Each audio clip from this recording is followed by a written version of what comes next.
Hello दोस्तों, electrical study point में आपका स्वागत है। हमारे चैनल को सब्सक्राइब करें और बेल आइकन को दबाना ना भूलें। वीडियो को लाइक और शेयर करें और अपने सवाल कमेंट बॉक्स में लिखें। आज का हमारा टॉपिक है एसी और डीसी में कौन सा करंट ज़्यादा डेंजरस है जब हमें शॉक लगता है। तो दोस्तों, हम में से हम और आप में से बहुत सारे लोगों ने अपने घरों में छोटे मोटे इलेक्ट्रिक शॉक जरूर महसूस किए होंगे। लेकिन ये सवाल हर एक किसी के मन में रहता है कि एसी और डीसी में कौन सा डेंजरस है। हमारे घर में 220 वोल्ट एसी सप्लाई रहती है और उसका शॉक हम सब लोग फील किए हुए होंगे। बहुत सारे लोग हम हमारे और आप में से फील किए होंगे। तो ये पता नहीं होता कि कौन सा ज़्यादा डेंजरस है। तो आइए दोस्तों, आज के इस वीडियो से हम जानेंगे कौन सा इलेक्ट्रिक करंट हमारे लिए ज़्यादा खतरनाक है। देखिए, ये हमने एसी और डीसी के कुछ सोर्सेज दिखा रखे हैं। डीसी सप्लाई का मुख्य सोर्स होता है, जो प्राइमरी सोर्स होता है वो बैटरी, और एसी जो कि हमारे सबके घरों में है 220 वोल्ट एसी सप्लाई। इसके अलावा डीसी सप्लाई बैटरी के अलावा हमें डीसी जनरेटर और रेक्टिफायर के थ्रू, जो कि एसी से डीसी में कन्वर्ट करने का काम करता है रेक्टिफायर, उसके थ्रू डीसी सप्लाई मिलता है। और एसी 220 वोल्ट एसी सप्लाई जो कि हमारे सब स्टेशनों से आता है, लेकिन इसका उत्पादन जो होता है वो अल्टरनेटर नाम के डिवाइस के थ्रू एसी सप्लाई जनरेट होता है। ये तो बात हुई एसी और डीसी सप्लाई के मुख्य सोर्स के बारे में। लेकिन कौन सा डेंजरस है, इसको जानने के लिए हमको पहले एसी और डीसी सप्लाई को डिटेल में समझना होगा। तो आइए दोस्तों, हम इसको डिटेल में देखते हैं। सबसे पहले हम जानेंगे डीसी सप्लाई के बारे में। डीसी सप्लाई, जिसका प्राइमरी सोर्स बैटरी होता है, इसमें आप देख सकते हैं दो पॉइंट होते हैं, एक positive polarity and negative polarity.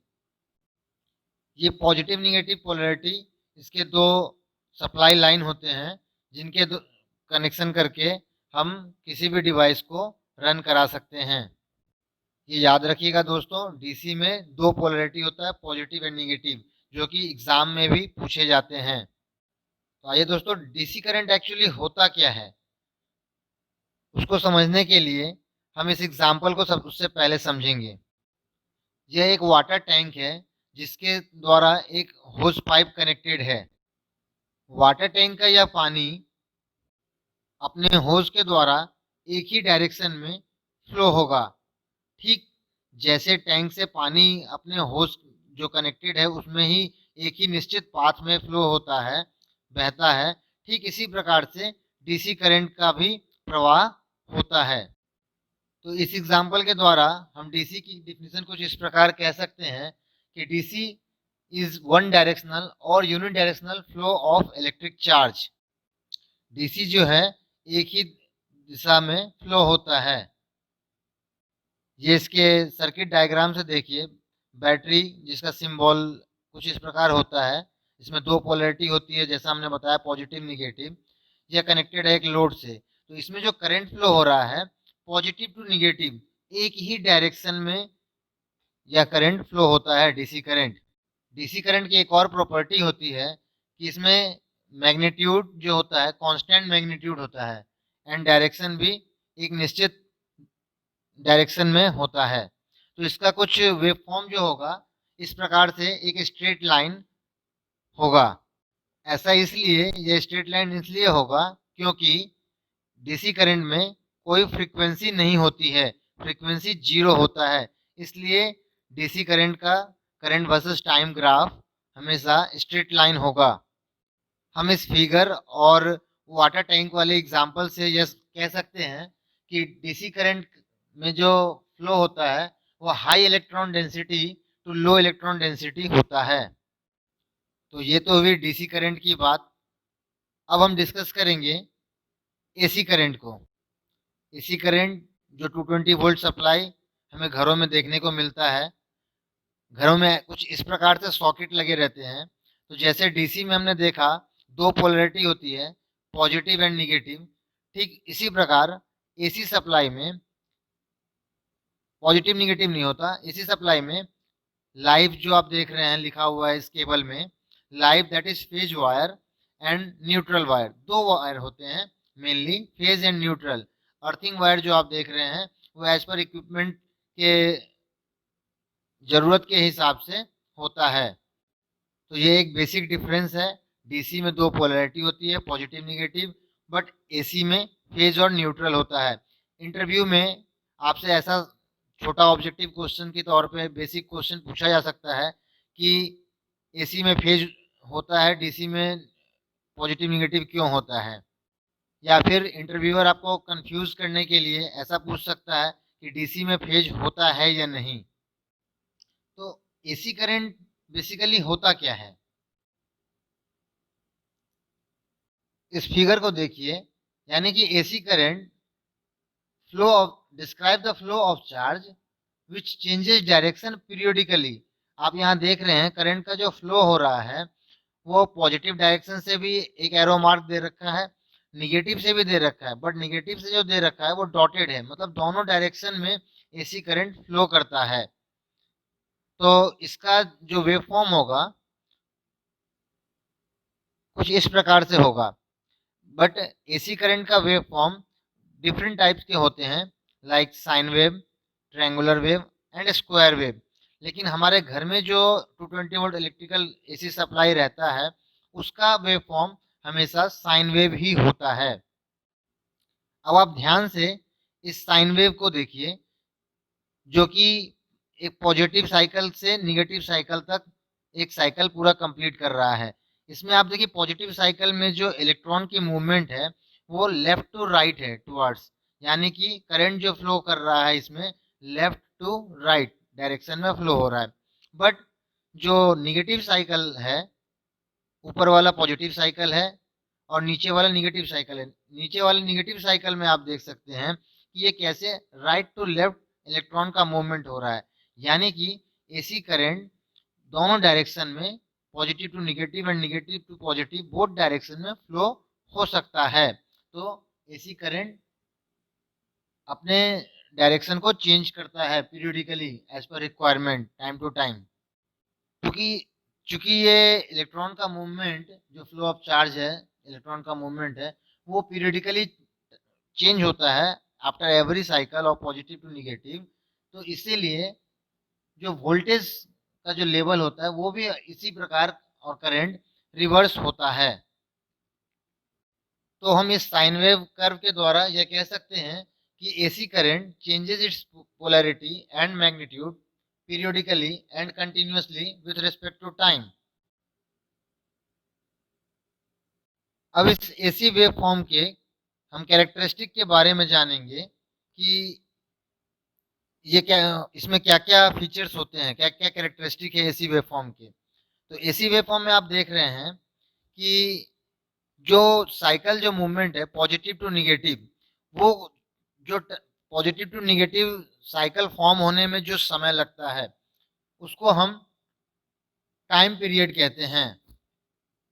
Time period क्या होता है? Total amount of time taken by wave form to complete one cycle is called time period. अब इसमें देखिए दो वेव फॉर्म जनरेट हुई, एक जो पॉजिटिव एक निगेटिव। तो पॉजिटिव साइकिल जो मैक्सिमम पॉइंट पे जब पॉजिटिव साइकिल पहुंच रहा है और कंप्लीट कर रहा है जीरो रेफरेंस पे, उसको जो मैक्सिमम टू जीरो के बीच का जो ड्यूरेशन है जो है उसको हम बोलते हैं एम्पलीट्यूड। तो magnitude of signal is called amplitude भी बोल सकते हैं, या फिर आप ऐसा बोल सकते हैं कि जो मैक्सिमम पीक वोल्टेज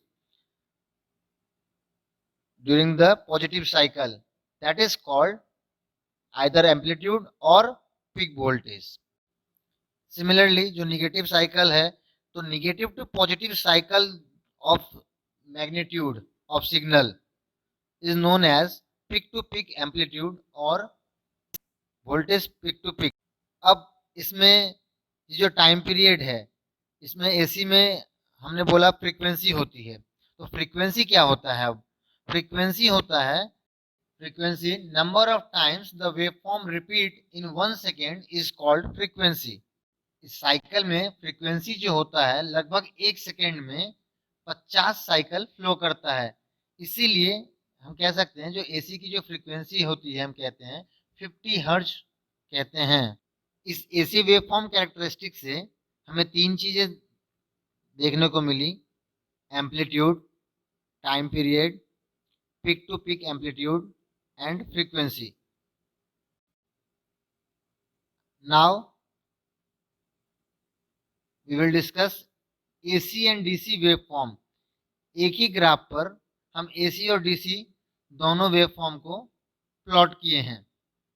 अब इसमें देखिए जो रेफरेंस टाइम है, जो 0 वोल्ट जहां आप देख रहे हैं, दैट इज रेफरेंस 0 एक्सिस। जो 0 वोल्ट लाइन है, जो कि डिवाइडर लाइन भी बोल सकते हैं एसी वेवफॉर्म के केस में, कि वो एक डिवाइडर लाइन है जो कि positive and negative half cycle को डिवाइड करता है। तो देखिए एसी वेवफॉर्म को पहले समझते हैं। एसी वेवफॉर्म 0 वोल्ट से शुरू होता है, और मान लीजिए हाउस होल्ड के केस में हम बात कर रहे हैं अभी यहाँ पर, तो जो ये पीक वोल्टेज की बात की, जो एम्पलीट्यूड है पॉजिटिव साइकिल में, वो एम्पलीट्यूड पॉइंट जो है, जो पीक वोल्टेज है, वो 240 वोल्ट है। तो ये वेवफॉर्म कैसे हो रहा है? पहले 0 से शुरू हो रहा है, फिर 240 पे जा रहा है, फिर 0 पे आ रहा है, फिर 0 से -240 पे जा रहा है, and again it goes to 0। तो ये एक साइकिल में जो 50 हर्ट्ज जो हमने बोला, जो 50 टाइम्स फ्लो करता है, तो 50 बार ये 0 to 240 जाता है। अब हम दोस्तों बात करेंगे, एसीडीसी की बात हो चुकी है, तो किस किस बेसिस पे हम कैसे बात कर सकते हैं कि सेवरिटी ऑफ शॉक किस किन चीज़ों पे डिपेंड करता है, उसको देखते हैं। सबसे पहला कि जो करंट है वो किस टाइप का है, एसी है या डीसी है। दूसरा, कितने अमाउंट ऑफ करंट जो फ्लो हो रहा है, किसी ने वायर को पकड़ लिया, किसी को शॉक लगा है, तो कितने अमाउंट ऑफ करंट, वो भी किस चीज़ पे वेरी करे, कितना वोल्टेज है, कितना करंट है, कितना एम्पियर है, या क्या फ्रीक्वेंसी है उसकी। तो इन तीनों पे अमाउंट ऑफ करंट भी डिपेंड करता है। नेक्स्ट, टाइम ड्यूरेशन या ड्यूरेशन ऑफ कॉन्टैक्ट। किसी को शॉक लगा रहा है या लगा है, तो वो कितने देर के लिए करंट उसके बॉडी से फ्लो किया है। टाइम ड्यूरेशन वह होगा कि कितने देर तक वो पर्सन सप्लाई के कांटेक्ट में आया है। नेक्स्ट देखिए, सरफेस एरिया ऑफ कांटेक्ट और इलेक्ट्रिकल फील्ड स्ट्रेंथ।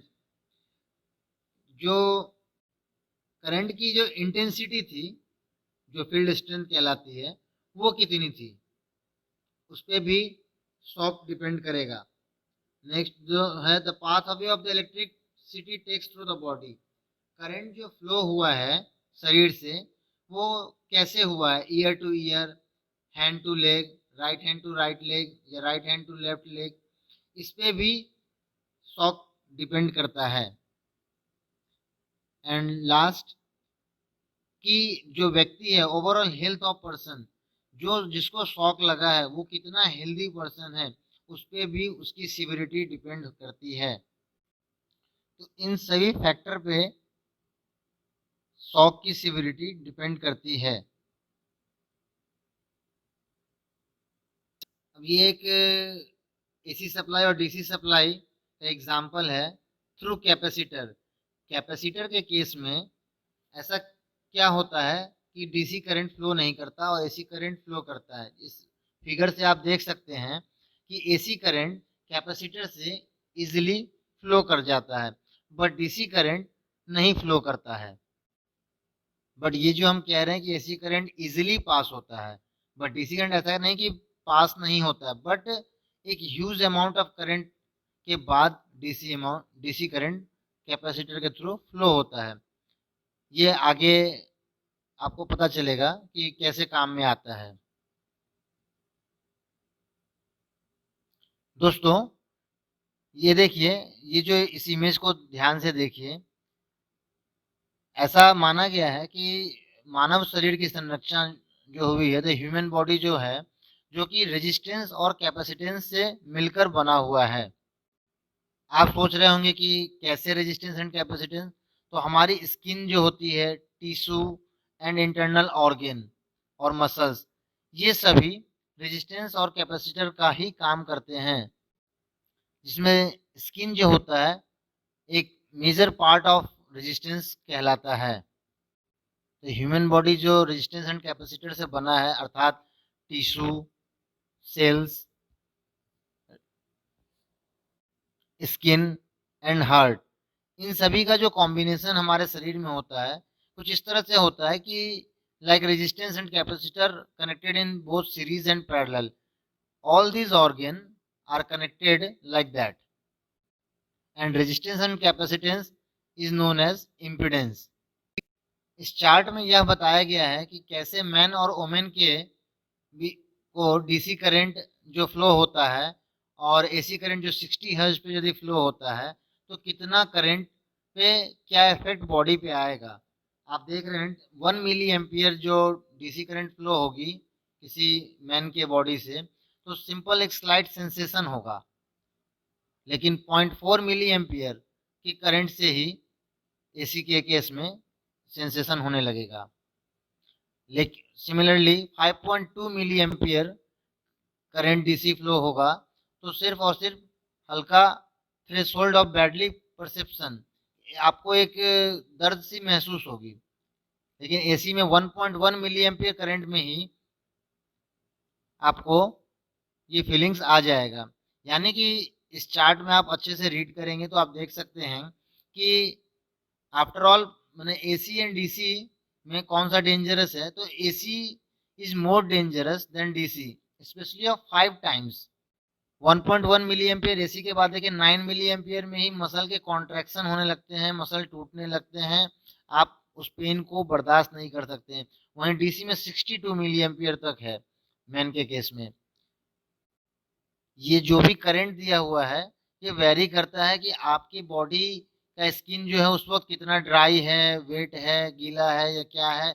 इन सब पे भी जो हमने स्टार्टिंग में सेवरिटी ऑफ शॉक्स का डिपेंड किया था, जो उसमें ये सभी चीज आती है कि आप कितना अमाउंट ऑफ करंट फ्लो हो रहा है। तो ऐसा जरूरी नहीं है कि आप 1.1 मिली एम्पियर तक सस्टेन कर सकते हो। यदि आपका हाथ गीला है तो इससे कम करंट में भी आप इससे ज्यादा डैमेज हो सकते हैं, या कोई बीमार है, या कोई इलेक्ट्रिकल के कांटेक्ट में ज़्यादा देर तक उस करंट से आएगा 1.1 मिली एम्पियर करंट में भी, तो भी उसको बैडली डैमेज हो सकता है। इसको डिटेल में हमने इस एक्सपेरिमेंट के द्वारा समझने की कोशिश किया है।